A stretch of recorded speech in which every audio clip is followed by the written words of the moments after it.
Now we are going to revise the third unit, that is solar energy. ये chapter आप लोग अच्छे से पढ़ चुके हैं, सोलर एनर्जी एग्जाम भी दे चुके हैं, इसमें ट्यूटोरियल भी दे चुके हैं अच्छे से। अब आपके पास के नंबर ऑफ क्वेश्चन भी ऑब्जेक्टिव टाइप का काफी इकट्ठा हो गया होगा। Solar energy, so as everybody knows, energy from the sun is called solar energy. The sun's energy comes from nuclear fusion reaction that take place deep in the sun. जैसा कि हम बार बार nuclear energy में भी हमने पढ़ा, solar energy में भी पढ़ा कि सूरज में लगातार न्यूक्लियर फ्यूजन चेन रिएक्शन चलते रहते हैं, इस वजह से बहुत बड़ी मात्रा में एनर्जी रिलीज होती है और वो energy in the form of radiation हमें पृथ्वी पर प्राप्त होती है। Solar energy is sometimes called radiant energy because we got this energy, we get this energy from the radiation, solar radiation. So solar energy sometimes called radiant energy also. These are different kinds of radiation energy emitted by sun. The most important are light infrared rays, ultraviolet rays and X-rays. The sun is a large sphere of very hot gases. Its diameter is, इसका भी objective type question आ सकता है, what is the diameter of sun, what is the diameter of earth. Its diameter is 1.39 into 10 to the power 6 kilometer, while that of the earth is 1.27 into 10 to the power 4 kilometer. The mean distance between the two is 1.5 into 10 to the power 8 kilometer. The beam radiation received from the sun on the earth is reflected into space. Another 15% is absorbed by earth atmosphere and the rest is absorbed by the earth surface. तो जो solar radiation होता है, सन से radiation आता है, वो diffuse radiation भी होता है और कुछ जो किरणें सूरज की होती है, जो सोलर से रेडिएशन होता है, वो डायरेक्ट रेडिएशन भी होता है, डिफ्यूज रेडिएशन भी होता है। कुछ विकिरण जो होगी वो डायरेक्ट धरती पे आ जाती है, कुछ हमारे एटमॉस्फेयर में पर बादल होते हैं, हवाओं के कण होते हैं, पानी के कण होते हैं, उनके द्वारा रिफ्लेक्ट भी वापस हो जाएगा और कुछ उनको पेनिट्रेट करके डिफ्यूज रेडिएशन के फॉर्म में धरती पर आता है। तो all life on earth depends on solar energy. Green plants makes food by means of photosynthesis. Light is essential form in this process to take place. The light usually comes from sun. Animal get their food from plants or by eating other animals that feed on plants. Plants and animals also need some heat to stay alive. Thus plants are the storehouse of solar energy. तो इसमें सबसे important हमें जो top point है, वो सबसे पहले जो क्वेश्चन आएगा, that is related with solar constant. The rate at which solar energy arrives at the top of the atmosphere is called solar constant. The rate at which solar energy arrives at the हमारे atmosphere के top पे solar energy जिस rate से हमें प्राप्त होता है, उसको हम सोलर कांस्टेंट कहते हैं. This is the amount of energy received in unit time or a unit area perpendicular to the sun direction at the mean distance of the earth from the sun. Because of the sun distance and activity vary throughout the year, the rate of arrival of solar constant is. दिन भर में क्या होता है, solar radiation होता है, सूर्य की रोशनी कम ज्यादा होती रहती है, टेम्परेचर डिफरेंस होता रहता है. इस वजह से जो सोलर कांस्टेंट होता है उसका एक एवरेज निकालते हैं. Actual value vary up to 3% in either direction. अब national aeronautic space administration NASA के स्टैंडर्ड सोलर कांस्टेंट एक्सप्रेस करने की यूनिट्स दे रखी है, जैसे कि 1.353 किलोवाट्स पर स्क्वायर मीटर और 116.5 लैंगलेस पर आवर. नासा ने national aeronautic and space administration NASA standard value the solar constant expressed in three common unit. एक है 1.353 किलोवाट्स पर स्क्वायर मीटर, एक है 116.5 लैंगलेस पर आवर। एक लैंगलेस होता है वो होता है 1 कैलोरी पर square centimetre of solar radiation received in 1 day. और तीसरा है 429.2 ब्रिटिश थर्मल यूनिट पर स्क्वायर फीट पर आवर। अब सोलर रेडिएशन कैसे होता है धरती की सरफेस पे?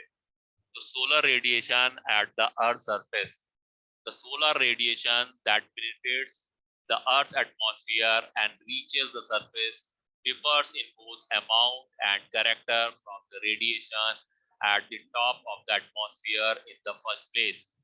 Part of the radiation is reflected back into the space, especially by cloud. ये डायग्राम दिया हुआ है, नीचे है सरफेस ऑफ अर्थ और ऊपर से ये रेडिएशन के थ्रू, सनलाइट रेडिएशन के थ्रू ये हमें रेडिएशन प्राप्त हो रहा है। तो ये दो तीन तरीके से होता है। कुछ हमारे जो एटमॉस्फेयर में बादल हैं उन्हीं के थ्रू रिफ्लेक्टेड बैक हो जाएंगे। कुछ पानी की जो बूंदे होती हैं और मिट्टी के जो कण होते हैं हमारे एनवायरनमेंट में बादलों में, उनसे डिफ्यूज होते हुए, स्कैटर होते हुए हमें डिफ्यूज रेडिएशन के फॉर्म में मिलते हैं। और कुछ डायरेक्ट रेडिएशन, जो डायरेक्ट कुछ जो है सन रेज होगी वो डायरेक्ट धरती पर पड़ेगी। तो solar radiation that penetrates the earth atmosphere and reaches the surface area difference in both amount and character. ठीक, तो दो तीन तरीके से मिलेगा, हमें डायरेक्ट रेडिएशन मिलेगा, हमें डिफ्यूज रेडिएशन मिलेगा। Furthermore, the radiation entering the atmosphere is partially absorbed by molecules in the air।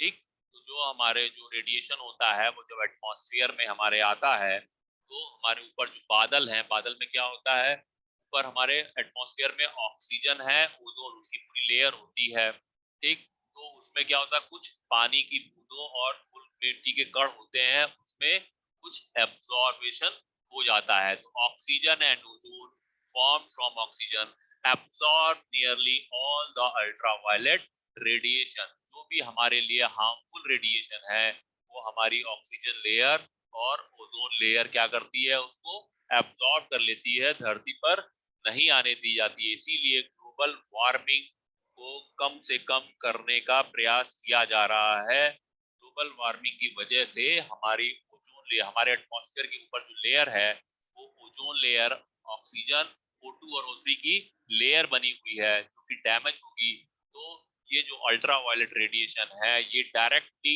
हमारी धरती पर आ सकते हैं, जो कि हमारे लिए बहुत ही ज्यादा हार्मफुल है। तो oxygen and ozone formed from oxygen absorb nearly all the ultraviolet radiation, and water vapor and carbon dioxide absorb some of the energy in the infrared range। कुछ इंफ्रारेड रेंज में जो एनर्जी होती है उनको जो हमारे एटमॉस्फेयर में बादलों में जो पानी के वेपर होते हैं और कार्बन डाइऑक्साइड होती है उसको एब्सॉर्ब कर लेती है। In addition, part of the solar radiation is scattered, that is, its direction has been changed by droplets in clouds, by atmosphere molecules and by dust particles। और जो डिफ्यूज रेडिएशन हमें मिलता है, जो बादलों में जो हमारे पानी के ड्रॉपलेट्स हैं और धूल मिट्टी के कण हैं, उनसे टकरा के वो धरती पर हमें मिलती है। तो कुछ इंस्ट्रूमेंट हैं, instrument for measuring solar radiation and sunshine. तो ये पायरोनोमीटर आप लोग देख लीजिएगा, एक इंस्ट्रूमेंटेशन है for measuring the solar radiation and sunshine. ठीक, और ये सनशाइन रिकॉर्डर है कि कैसे सनशाइन कितने क्या इंटेंसिटी है उसको रिकॉर्ड करने के लिए यूज करते हैं सनशाइन रिकॉर्डर।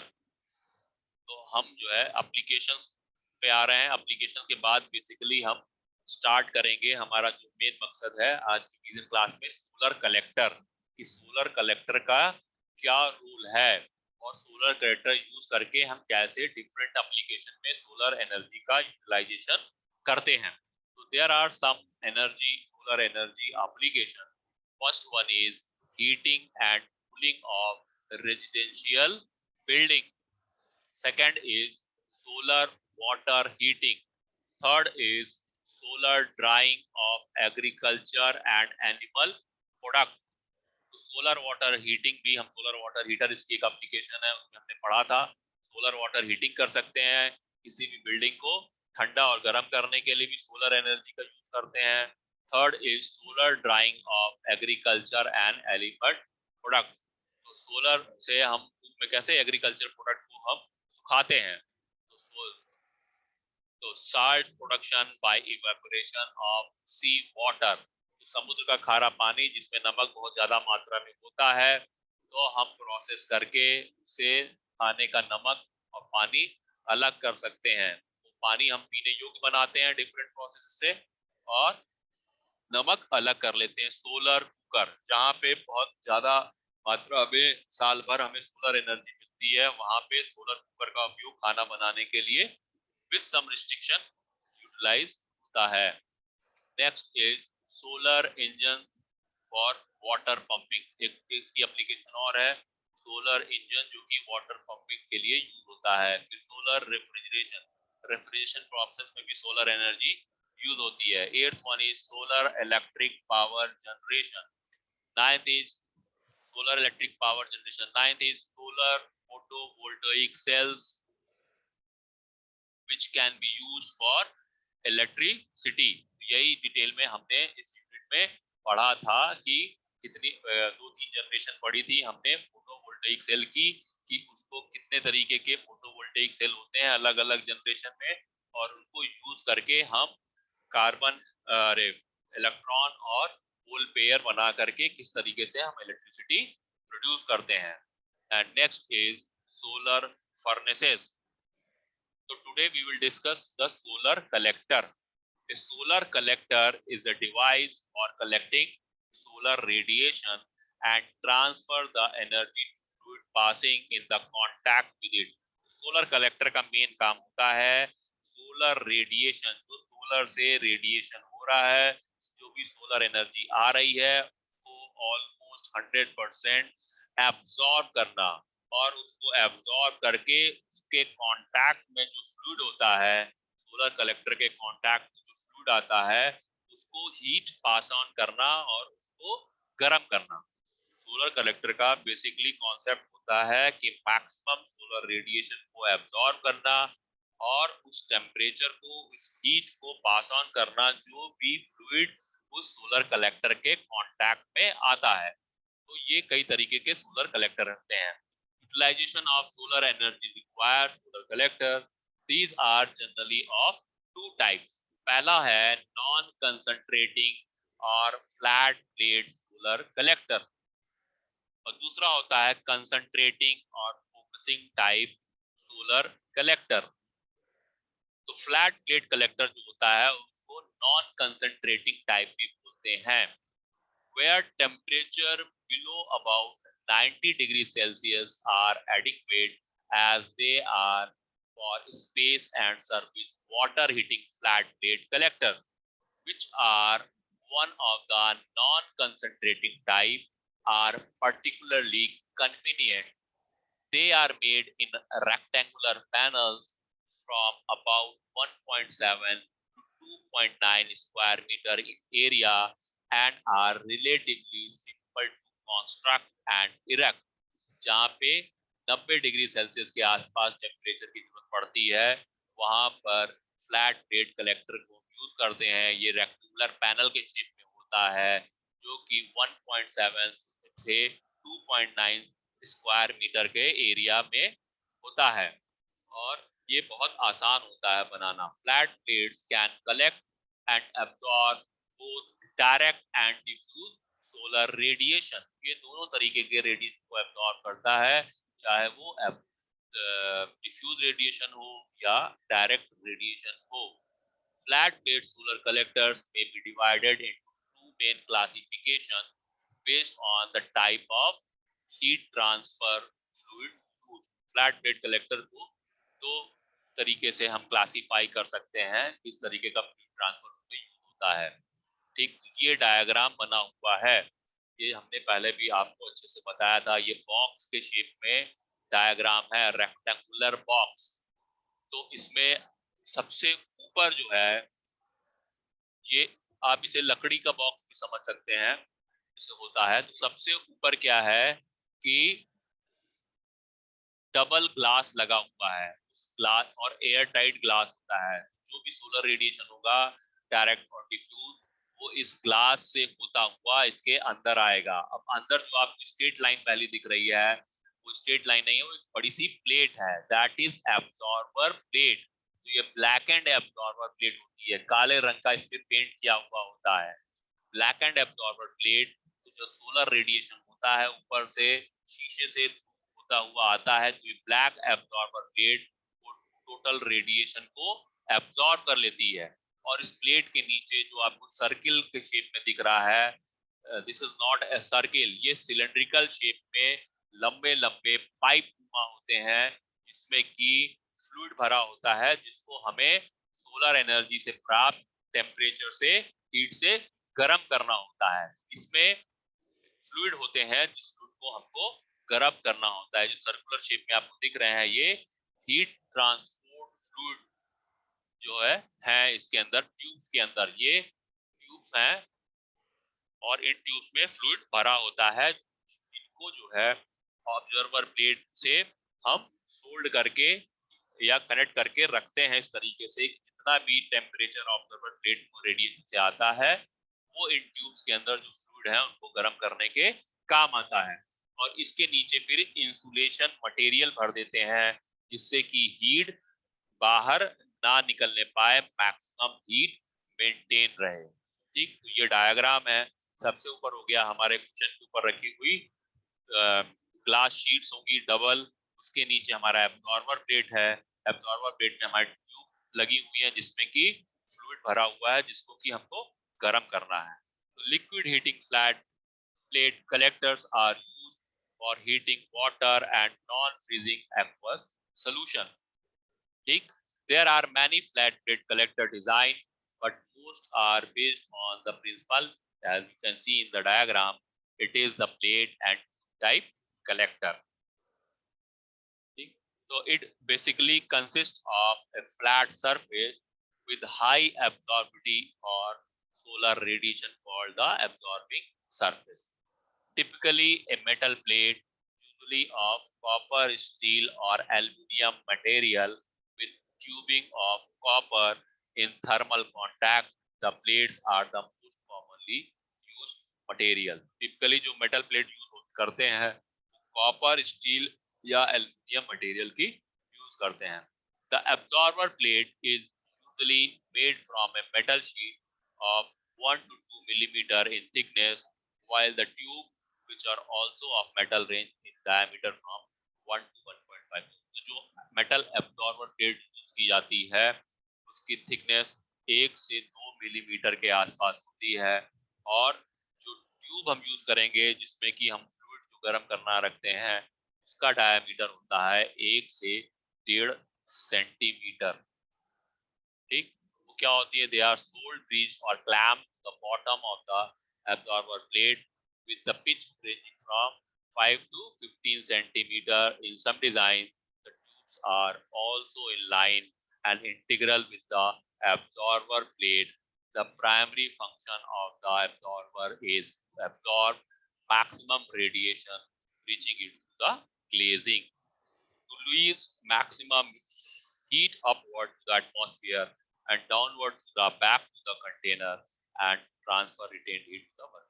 Basically ये काम है, जो हमें वो जो फ्लूइड को टेम्परेचर देना है, जिसको गर्म करना है, उसको एब्जॉर्बर प्लेट से अटैच रखते हैं। Absorber plate black end plate होती है, और ये जो पूरा बॉडी स्ट्रक्चर होता है इसका, ये भी बाहर से पूरा ब्लैक कलर का होता है। मैक्सिमम हीट एब्जॉर्ब करके वो हीट को ट्रांसफर करेगा वर्किंग। यही कॉन्सेप्ट है सोलर कलेक्टर का। अब कंसंट्रेटिंग फोकसिंग सोलर कलेक्टर जो है, इसमें क्या होता है, इसमें शीशे लगे होते हैं। तो टाइप ये कंसंट्रेट करता है एक जगह पर पूरी सोलर एनर्जी को। तो कंसंट्रेटिंग फोकसिंग कलेक्टर में इसमें आप देखेंगे, this type of collector, focusing collector or concentrating type solar collector is a device to collect solar energy with high intensity of solar radiation on the energy absorbing surface such as collectors generally use optical system in the form of reflector और reflector. तो इस तरह चारों ओर से शीशे का ये cylindrical के शेप में होता है और बीच में एक आप पाइप देख रहे हैं, जो पाइप है उसके ऊपर भी कांच का कवर है और उसके अंदर फ्लूइड है। तो ये रिफ्लेक्टर और रिफ्रैक्टर प्रोसेस को यूज कर सकता है। जितना भी सोलर रेडिएशन इस पे गिरेगा तो जो मिरर लगाते हैं, लेंस लगाते हैं, क्या करेगा, सारे सोलर रेडिएशन को कंसंट्रेट करेगा। ये जो फ्लूइड इन और आउट हो रहा है जिस पाइप के, इसके एक्सिस पे क्या है, पूरा एक पाइप है, इस पाइप के अंदर में फ्लूइड रहेगा जिसको गर्म करना है। तो रिफ्लेक्टर और रिफ्रैक्टर प्रोसेस की हम शीशे का यूज करते हैं। तो क्या करेगा, जब सोलर एनर्जी पड़ेगा चारों तरफ से तो हर तरफ से वो सोलर रेडिएशन को कंसंट्रेट करेगा, एक प्रॉपर डायरेक्शन में कंसंट्रेट करके रिफ्लेक्ट करेगा इस ट्यूब के ऊपर जिसके अंदर की हमारा फ्लूइड भरा रहेगा, आता जाता रहेगा। A focusing collector is a special form of a flat plate collector modified by introducing a reflecting or refracting surface between the solar radiation and the absorber। तो ये absorber जो है ये हमारा ये ट्यूब होगा, ठीक है। तो in these collectors radiation falling on a relatively large area is focused onto a receiver or absorber of the considerably smaller area। larger area में हमारा रेडिएशन हो रहा है और उस रेडिएशन को कंसंट्रेट करके एक पतली सी ट्यूब जो है जिसको अब्जॉर्बर ट्यूब है, उस अब्जॉर्बर ट्यूब पर ये रिफ्लेक्ट होकर कंसंट्रेट होकर के एक जगह सोलर रेडिएशन से एनर्जी कंसंट्रेट होगी। As a result of the energy concentration, fluid can be heated to the temperature of 500 degree Celsius और more। 500 डिग्री सेल्सियस के आसपास जो है ये फ्लूइड जो है इसका टेम्परेचर हो जाएगा, ठीक। The concentration shown in a mirror reflector having the shape of a cylindrical parabola। इस शेप में इसका कंस्ट्रक्शन होता है। It focuses the sunlight onto its axis while it is absorbed on the surface of the absorber tube and transferred to the। सारा energy concentrate करके जो है absorber tube के बीच में है उसमें फ्लूइड इन और फ्लूइड आउट होता रहेगा। जितनी देर फ्लूइड उसमें रहेगा उसको क्या होगा, हीट से सोलर रेडिएशन जो सारा रिफ्लेक्ट होकर उस पे पड़ रहा है उससे गर्म होता रहेगा। A concentrating glass cover around the absorber tube helps in reducing the convective and radiative losses to the surrounding। और ये जो ट्यूब है इसे चारों ओर से ये ग्लास से कवर रहता है जिससे कि हीट का कंडक्शन ना हो। जो अंदर टेम्परेचर मेंटेन है ट्यूब के अंदर वो टेम्परेचर मेंटेन रहे, इसके लिए ट्यूब को चारों ओर से ग्लास से कवर करके रखते हैं। ये है हमारा पैराबोलिक कंसंट्रेटिंग कलेक्टर। अब एक और है इसी में पैराबोलिक रिफ्लेक्टर। ये जैसे हमारा डिश एंटीना होता है उस तरीके का लगता है। तो ये जो डिश वाला पोर्शन है, ये डिश वाले पोर्शन में बहुत सारे मिरर लगे रहते हैं। ये भी रिफ्लेक्टर कॉन्सेप्ट पे काम करता है। और तीन तरफ से जो आपको वर्टिकल पाइप दिख रहे हैं इसमें वो फ्लूइड होता है जो हमें गर्म करना होता है। और ये टॉप पे रिसीवर रखा हुआ है। तो ये रिसीवर क्या होगा, इस रिसीवर पे जितना भी सोलर रेडिएशन होगा इस डिश पे जो ग्लासेस लगे होंगे उनसे रिफ्लेक्ट या रिफ्रैक्ट होकर के कंसंट्रेट होगा इस रिसीवर से और इस रिसीवर से टेम्परेचर फिर पास ऑन होगा। तीन ट्यूब दिख रहे हैं, ट्यूब में वो फ्लूइड भरे हुए हैं जिनको कि गर्म करना है। ये है एक डिश कलेक्टर या पैराबोलिक रिफ्लेक्टर।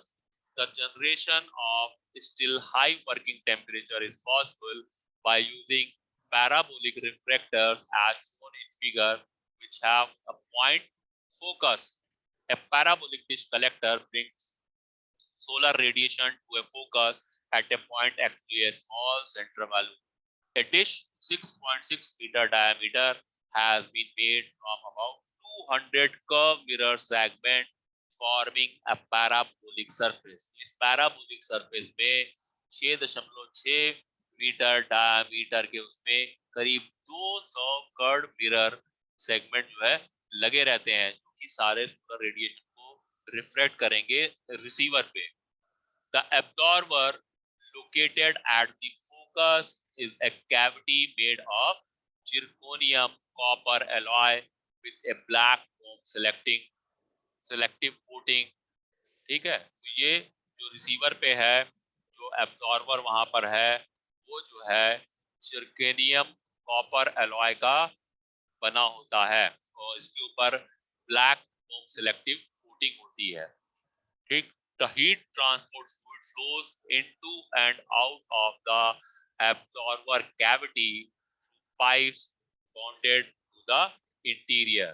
जो रिसीवर है वहां पे क्या है, कैविटी बनी हुई है जो कि जर्केनियम और कॉपर एलॉय की है। ठीक है, तो जो हीट ट्रांसफर होगा इससे, वो जो एब्जॉर्बर कैविटी में कंसंट्रेट होगा सारा टेम्परेचर, जहां आप डायग्राम में रिसीवर देख रहे हैं, कंसंट्रेटर से सारा जो है वहां पर कंसंट्रेट होगा और वहां से हीट ट्रांसफर होगी। जो फ्लूइड, ये 3 पाइप दिख रहे हैं, 3 पाइप में ट्रांसफर होगा।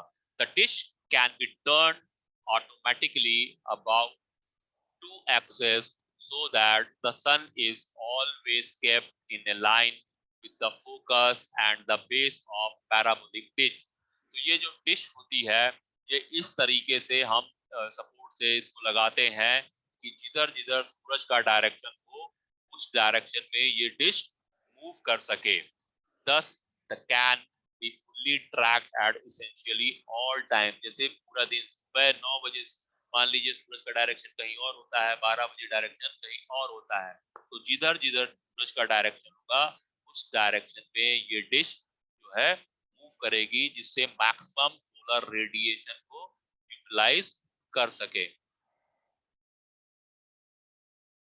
ठीक, अब we will discuss solar cooker and other application in the next lecture। Tomorrow we will discuss about the application related with the solar energy।